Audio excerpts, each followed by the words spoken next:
Olá, você está no programa Saúde SA TV, eu sou Eugênio Mussac, sou médico fisiologista e converso aqui nesse programa com médicos e profissionais de saúde, ou mesmo cientistas, pessoas que têm outras áreas de atividade, mas que influenciam na nossa saúde, no bem-estar, na profissão do médico, né, no futuro da medicina, da saúde, da qualidade de vida. E hoje eu vou conversar aqui com uma pessoa que eu acho que vai ter muito a nos ensinar a todos nós, Dr. Faruque Abrão Calil Filho. Obrigado, Faruque, por estar aqui com a gente nessa noite. Obrigado pelo convite. Bom, o Faruque é fisioterapeuta, Sim, né? Por formação, professor de fisioterapia de 2 universidades aqui no Paraná, tem a sua clínica de fisioterapia, uma delas voltada para a fisioterapia em geral, a outra voltada mais para o mundo esportivo e de um esporte em particular sobre o qual nós já vamos falar, que é o MMA. Mas o Faruque, queria que você falasse um pouquinho sobre a sua trajetória como fisioterapeuta, enfim. certo. Entrei na faculdade, né, com a pretensão de ser o fisioterapeuta, porque eu sempre fui atleta, Uhum, sempre gostei muito eu jogava futebol, praticava artes marciais também, e falei, eu sempre me machucava, e ia parar lá na fisioterapia, no departamento médico, né, onde tinha os fisioterapeutas, e gostei muito do trabalho, de como era desenvolvido essa reabilitação. Mas isso, a gente bota, né, 25 anos atrás, muito diferente do que é hoje. Mas nessa época já tinha me despertado, né, a atenção, apesar do meu pai ter sido médico, eu iria seguir essa área, mas a fisioterapia realmente chegou a me despertar. Eu passei na para a faculdade, no vestibular e comecei o curso de fisioterapia onde eu realmente me encontrei, uhum, né? uhum, Fiz a formação ali, na época eram 4 anos de formação, me formei, já engatei a pós-graduação em ortopedia, traumatologia e desportiva na uhum, faculdade evangélica e nesse período da pós-graduação eu comecei a trabalhar na faculdade evangélica. uhum. É onde eu comecei a adquirir muita experiência em relação às coisas que a gente não via na faculdade mesmo, né? São, imagine, N áreas com N tipos de doenças e alterações e lesões. E por que isso foi importante, acho que, para mim, para minha carreira, para minha experiência profissional? Porque nesse começo eu fui bombardeado com todo tipo de informação, porque eu era fisioterapeuta da faculdade evangélica e a gente recebia todos os pacientes do hospital evangélico. Então, no hospital evangélico era, né, É um hospital riquíssimo. geral e que tem uma área de pronto atendimento, portanto também tem o pessoal de traumatologia, Exatamente. tem os Os queimados, queimados, que é né? referência, né, É. no Brasil. Uhum. Então, ali foi a parte que me trouxe muita experiência, né, lidar com esses pacientes que vinham do hospital evangélico. E ali eu terminei a minha pós-graduação e junto com o Dr. Oswaldo Malafaia, que ele era professor ali na faculdade evangélica, surgiu a oportunidade pela Universidade Federal do Paraná em iniciar o mestrado. Aí montei um projeto, né, foi aceito em clínica cirúrgica, Uhum. e a ideia era trabalhar com protocolos eletrônicos já naquela época, em 2006, 2007, que era a gente pode falar que já era uma inteligência artificial do que a gente estava propagando ali na época, né? Era adquirir conhecimento através de coleta de dados clínicos e prospectivos no momento em que o paciente chegava até a sua alta, né? Uhum. Então foi desenvolvido o protocolo eletrônico ali. Uh, do meu mestrado foi em pneumologia. Então, né, a minha área inicial ali no mestrado foi pneumologia. E eu consegui, depois, nesses 2 anos do mestrado, engatar o doutorado, onde no doutorado, o Dr. Oswaldo já tinha, desde 1993, começado com essa área dos protocolos eletrônicos e coleta de dados para gerar conhecimento, pesquisa científica, artigo científico, né? Eu consegui lá em 2010, 11, 12, 13 fazer coleta de dados no HC de 4.700 pacientes para gerar o meu estudo do doutorado em cima da cirurgia do aparelho digestivo. Então, eu peguei todas as doenças que eram pertinentes ao aparelho digestivo, junto com a fisioterapia, e criamos esse protocolo e fizemos as coletas de dados para gerarem, né, pesquisa científica, a gente poder fazer publicações. E junto a isso, a parte legal foi que nesse período eu fui tutor do programa de mestrado lá e doutorado. Então o que eu fazia? Eu colocava como deveria ser feito os protocolos eletrônicos para cada especialidade da medicina. Então foi feito para oftalmologia, para cardio, para cirurgia torácica, para vascular, para pneumo, para neuro, daí todas as áreas da saúde. E cada um criou um protocolo. E no final do meu doutorado, eu fiz a união desses protocolos. E a parte mais interessante foi que eu tive a vivência de tudo isso. Então, eu entrava nas salas de cirurgia, acompanhava a cirurgia, eu fazia vivência, eu coletava os dados. E isso me trouxe muita experiência, né, sobre... desde a parte da avaliação até a parte da evolução desse paciente em todas as áreas da medicina. Olha, você tem uma história fantástica. Bom, em primeiro lugar, porque você teve como mentor o Dr. Oswaldo Malafaia, né? Não é pouca coisa. O Malafaia acaba de ser o responsável pela transformação da Revista Médica do Paraná, que é uma revista administrada pela Associação Médica, que tem 90 anos, até um pouco mais, na Bioscience, né, que é uma revista hoje de alcance internacional. Né? É uma referência, sem dúvida nenhuma, no mundo acadêmico. E segundo, porque você teve a oportunidade de entrar em praticamente todas as áreas da medicina, acompanhar, né, pela criação dos protocolos. Provavelmente você teve um contato maior do que a maioria dos próprios médicos. Né? Você viu o funcionamento dos processos, procedimentos, protocolos e tudo mais. Eu vejo a fisioterapia, de quem eu sou fã, né, eu adoro fisioterapia, e gosto por quê? Porque você sabe que eu tive uma formação em fisiologia. Né? Eu fiz fisiologia do exercício lá em Rosário, né, com o professor Juan Carlos Maza, e a gente tinha um contato próximo com a fisioterapia, e a gente dizia o seguinte, que a fisioterapia é provavelmente o encontro mais perfeito entre a anatomia e a fisiologia. Né? Porque você lida com o aparelho locomotor, mas não só aparelho locomotor e órgãos internos, né? Conhecendo profundamente a sua anatomia, mas no funcionamento. Onde mais elas se conversam. É o lugar onde mais a anatomia se conversa com a fisiologia, é a fisioterapia, porque você precisa do movimento, precisa do esforço, da força, a sinestesia, enfim, é uma área absolutamente primordial. Te contei que eu recentemente procurei o meu fisioterapeuta em São Paulo, né, o Hélio Nishioka, porque eu moro em São Paulo, e aí eu cheguei lá, ele me tratou há muitos anos depois de algumas lesões do esporte, né? E aí eu procurei agora e ele falou para mim, e aí, onde é que dói? Eu falei, lugar nenhum. Eu estou justamente para evitar que doa. Prevenção. Né? A prevenção, que ele me examinou, né? Fez aquela anamnese, aquele exame físico do fisioterapeuta para ver as minhas condições, né? Que, segundo ele, estão bem, mas que dá para melhorar. Sim. Sempre dá. Sempre dá, né? Sempre.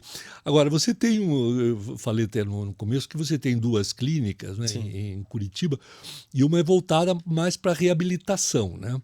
Que atende pessoas com problemas ou de mobilidade, ou de dor, né, ou de limitações e tudo mais. E a outra é voltada para atletas, né?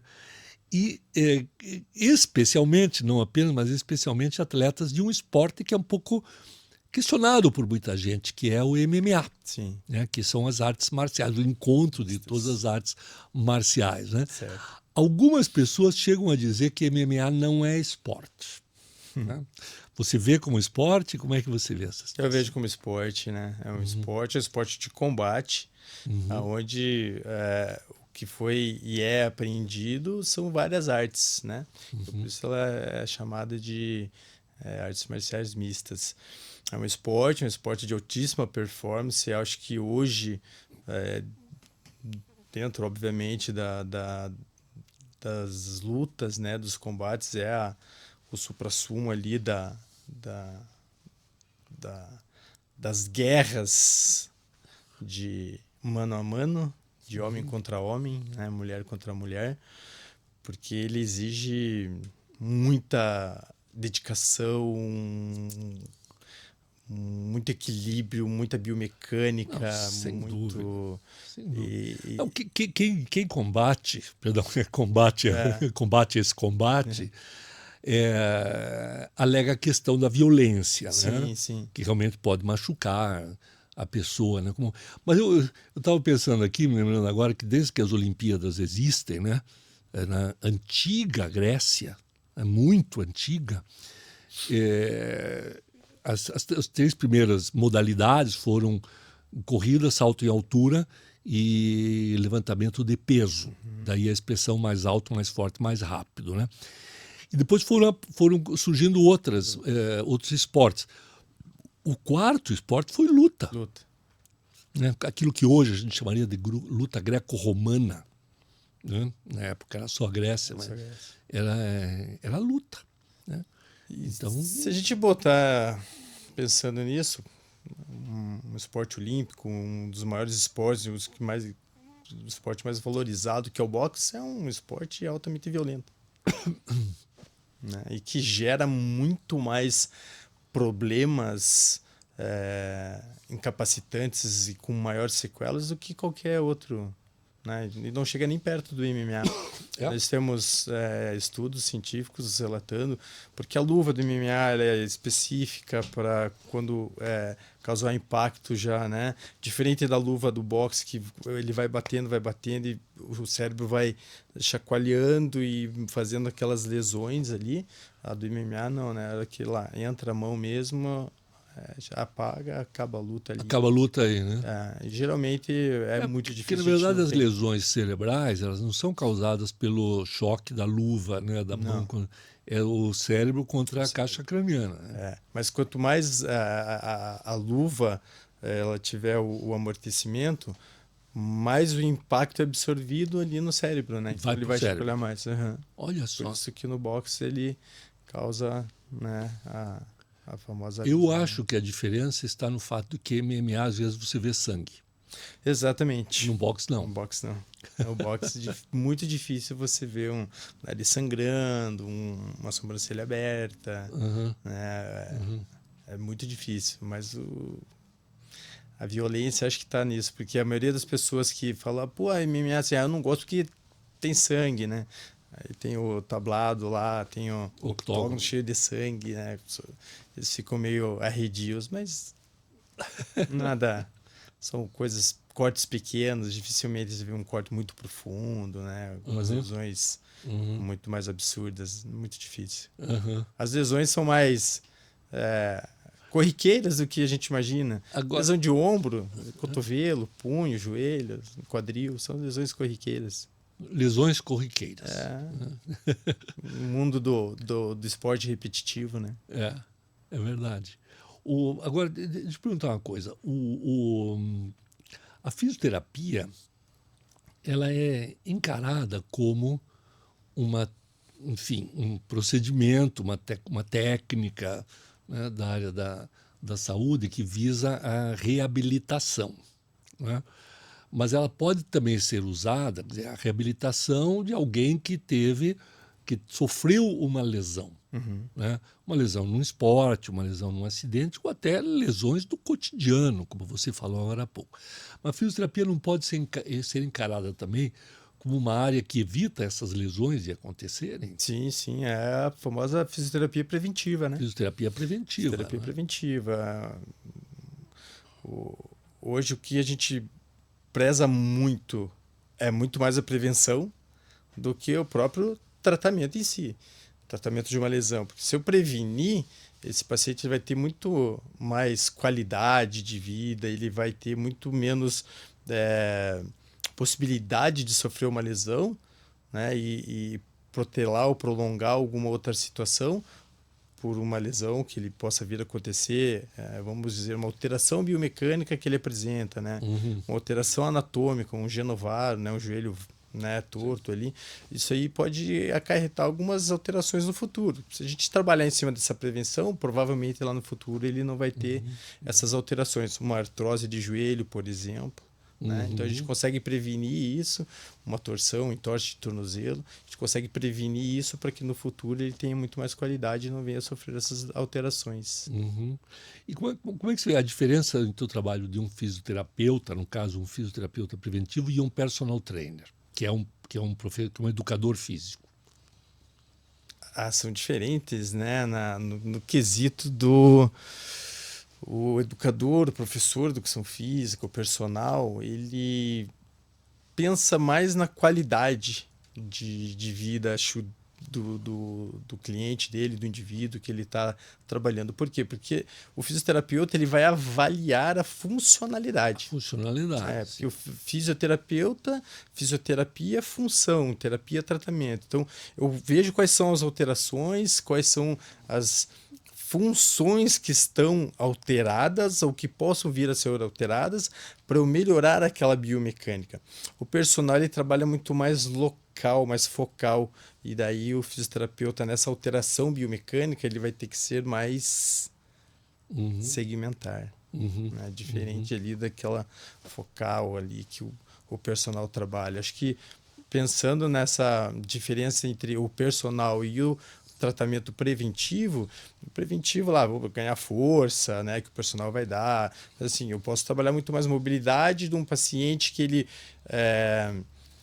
tem alguma alteração que possa, por exemplo, fazer um impacto do quadril, ou uma alteração que ele tem uma retificação da coluna, que ele possa vir a ter uma dor lombar, uma hérnia, uma protusão, né? Então, eu vou trabalhar especificamente, não pensando só na região lombar, né?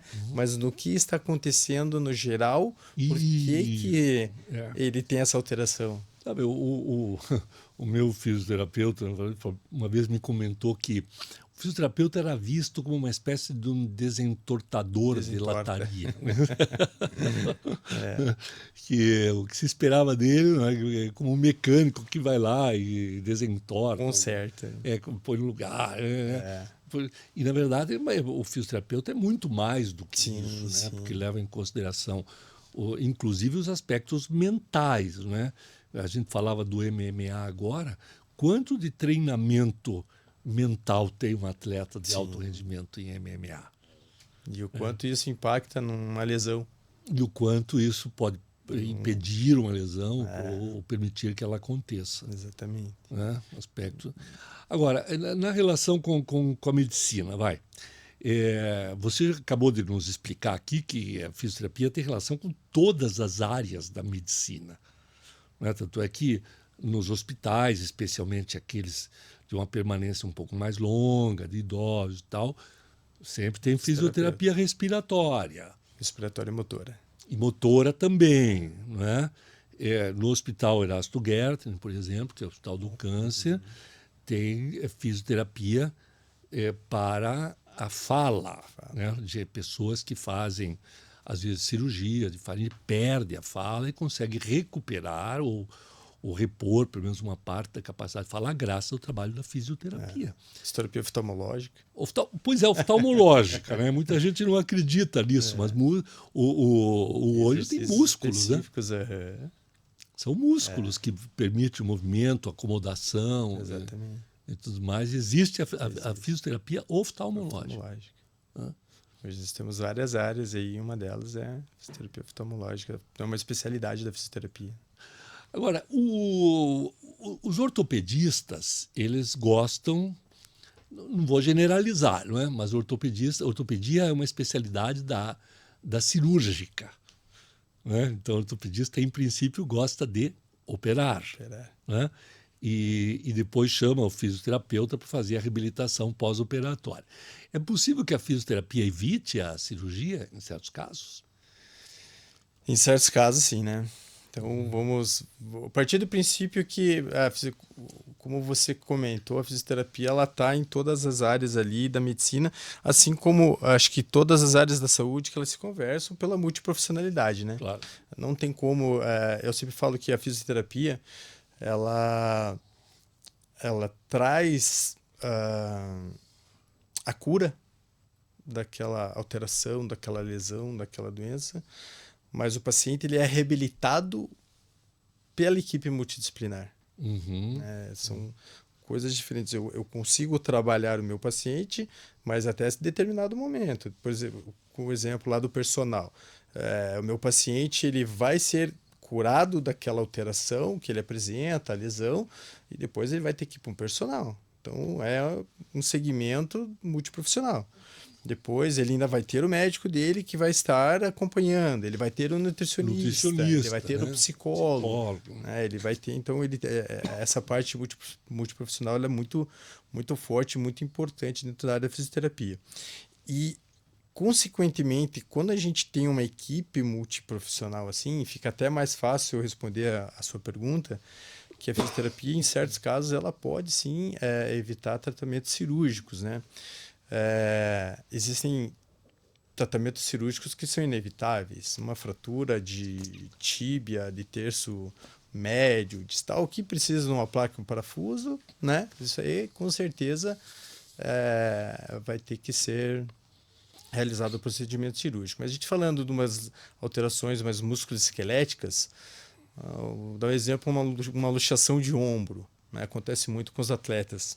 Falar de atletas, depois a gente generaliza com a luxação de ombro. Você tem lá basicamente uma desarticulação, a ruptura de alguns ligamentos, né? A cápsula articular, às vezes tem algumas rupturas ali de fibras do tendão, e não necessariamente é um caso cirúrgico. Mas o que acontece? O paciente ele vai, né, primeiramente ao médico, o médico, não, realmente luxou, rompeu aqui, né, às vezes faz uma luxação, subluxação, luxação da clavícula junto, associada, e tem que operar porque senão o teu ombro vai ficar caindo, vai ficar saindo do lugar, né? A fisioterapia ela entra nesse aspecto. Aí, claro, a gente entende muito sobre isso, da biomecânica, e como que a gente consegue estabilizar um ombro para ele não luxar de novo, sem tratamento cirúrgico. Você vai entender a biomecânica do movimento, você vai ver quais foram os tecidos moles ali que foram atingidos, de que maneira que eles foram atingidos, e você entrar e fazer um tratamento cicatricial.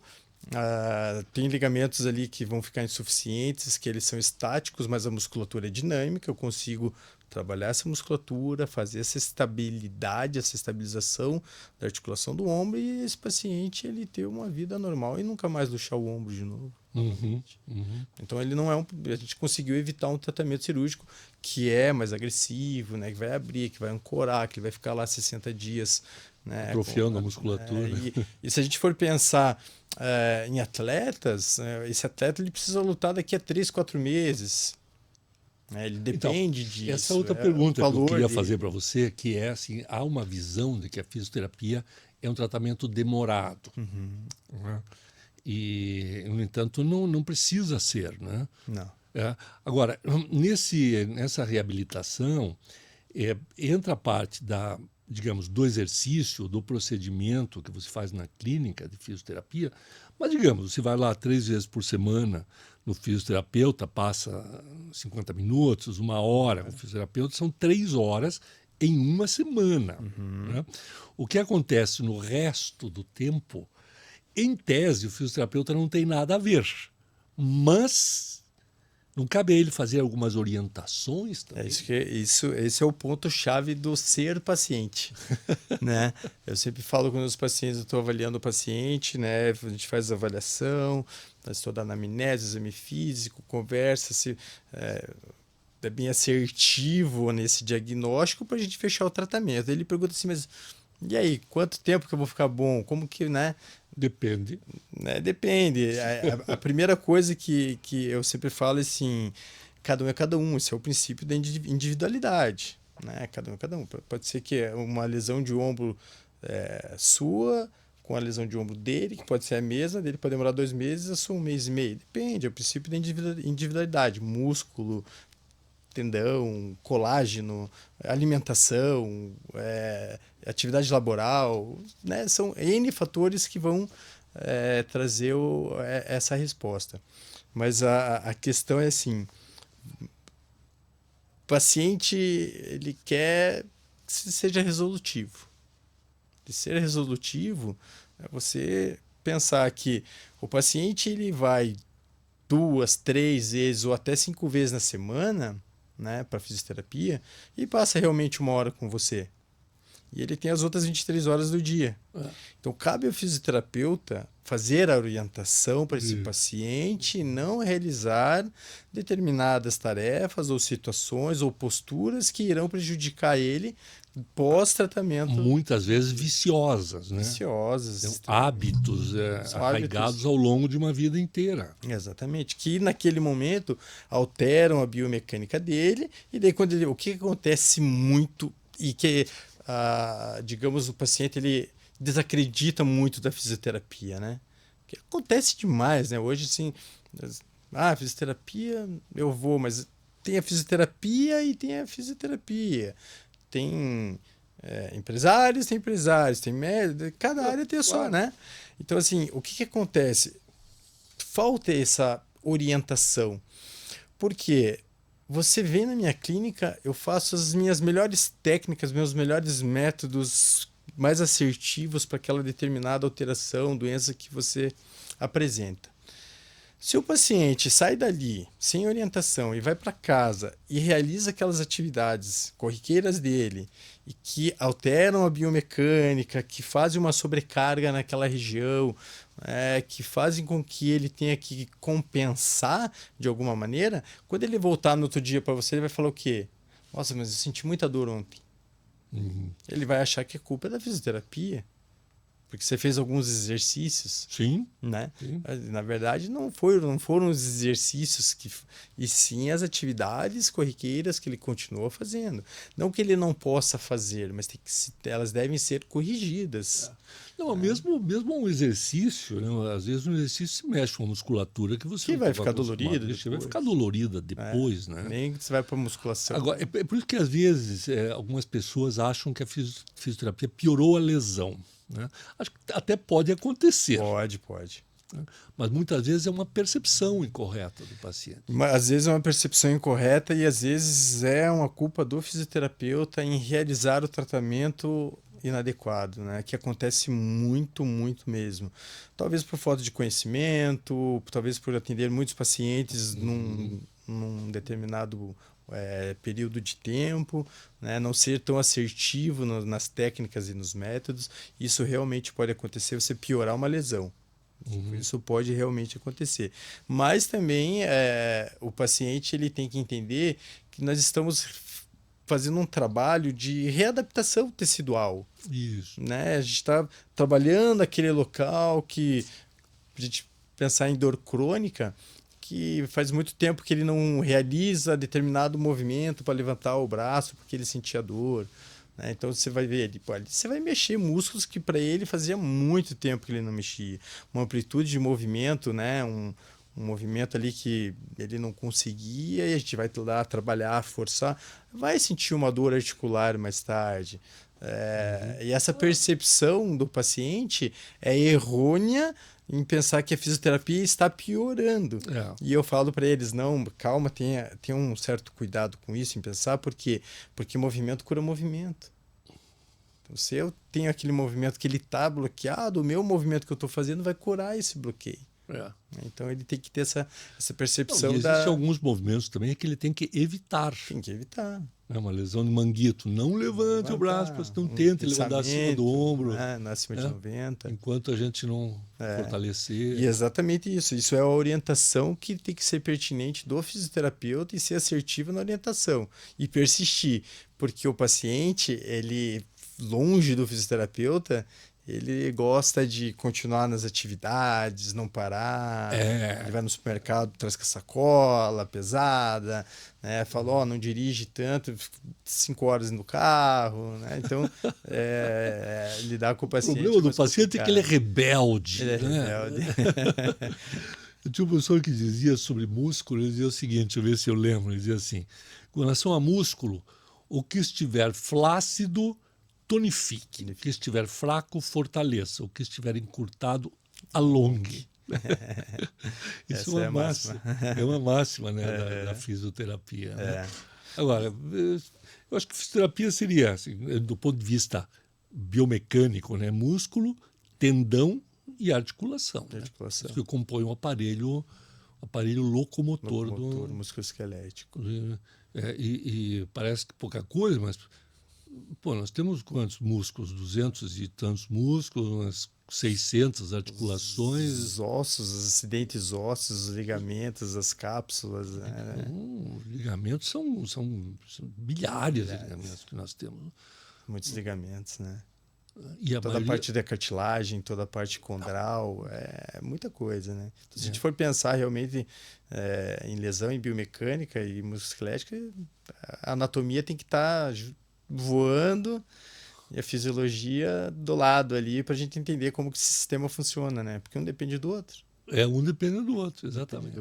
Agora, nós já temos que ir para o final, infelizmente o nosso tempo é limitado, mas eu queria ouvir de você uma visão um pouco mais antropológica desta questão. Né? O quanto que o nosso corpo foi sendo modificado pela mudança dos hábitos de vida. Quer dizer, hoje nós vemos o uso do computador, por exemplo, aumentando a cifose, né? Cabeça projetada para frente. Né? Mas se a gente for um pouco mais para trás, né? Um pouco o próprio uso do sapato, né? Hoje o nosso pé ele passa a vida dentro de um invólucro, né? Sem contato direto com o planeta. Né? A gente tem contato, principalmente no tênis, né? Que foi a tecnologia que mais evoluiu. A gente tem uma relação totalmente diferente do que era a relação dos nossos ancestrais, né? Com o solo. Né? Isso vai modificando, né, o ser humano. Né? O homem é outro bicho hoje. Né? Iniciando com essa questão, né, super importante de pensar que o nosso pé ele fica naquela bolha, né, do tênis, do sapato, de não ter contato. Né? Depois imagine que a gente perde toda a nossa percepção né, corporal, chamada propriocepção. O que a gente tem visto hoje são inúmeros casos, na verdade, de pés que são chatos, pronados e que alteram toda a biomecânica. A gente tem paciente que tem problema no ombro, mas é porque ele tem o pé chato. Então. Ele está com dor no quadril, gerou impacto porque o pé dele lá é um pé chato, rodado. E a fisioterapia ajuda nisso também, porque a biomecânica do pé, né? Hoje existem tapetes que você caminha descalço e avalia cada ponto que você... né? Especialistas em palmilhas, né? Palmilhas, isso, né? Exatamente. E pensando nessa questão, né, do homem, o homem das cavernas e o homem de hoje... temos os pés, as mãos, os joelhos, tudo igual. Mas naquela época, o que eles faziam? Sentavam, andavam, corriam, caçavam, né? Que o nosso corpo foi feito para isso. Foi feito para isso. É o funcional. É a nossa função. Subir em árvore, nadar. Subir em árvore, correr, né? E o que deu um boom muito grande até uns 10 anos atrás, e ainda tem uma vertente muito grande nisso, e eu trabalho muito com isso, é o treinamento funcional. Isso. É fazer o que o ser humano veio para fazer com o seu corpo, com a sua funcionalidade. Sentar, correr, pular, levantar. Que pegaram uma pessoa com 80 anos, fazê-la sentar corretamente, subir corretamente, usando a força, sem ter que se apoiar. Então, eu estou trabalhando a prevenção lá, mas assim, trazendo da história que o corpo foi feito para ele ter essa funcionalidade. E ao longo do tempo da nossa evolução, a gente vai perdendo isso. Posturalmente, por causa da nossa atividade laboral, por causa do computador, por causa da mesa, rodando o ombro para frente, alterando a cifose, o pescoço fazendo a retificação. Né? Então isso fazendo uma isso leitura do homem moderno, das crianças atualmente que não saem. Cada vez pior as posturas, né?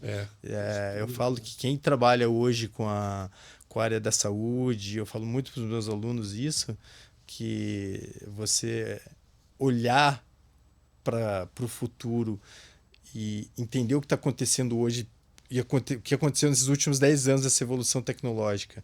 E daqui a 10 anos, a pessoa que entender de anatomia biomecânica e souber consertar, fazer aquele martelinho de ouro que a gente, né, conversou, o cara ele vai ter trabalho demais a vida inteira. Desde a criança que tem essa alteração até hoje, né, os idosos aí que estão aumentando o número, né?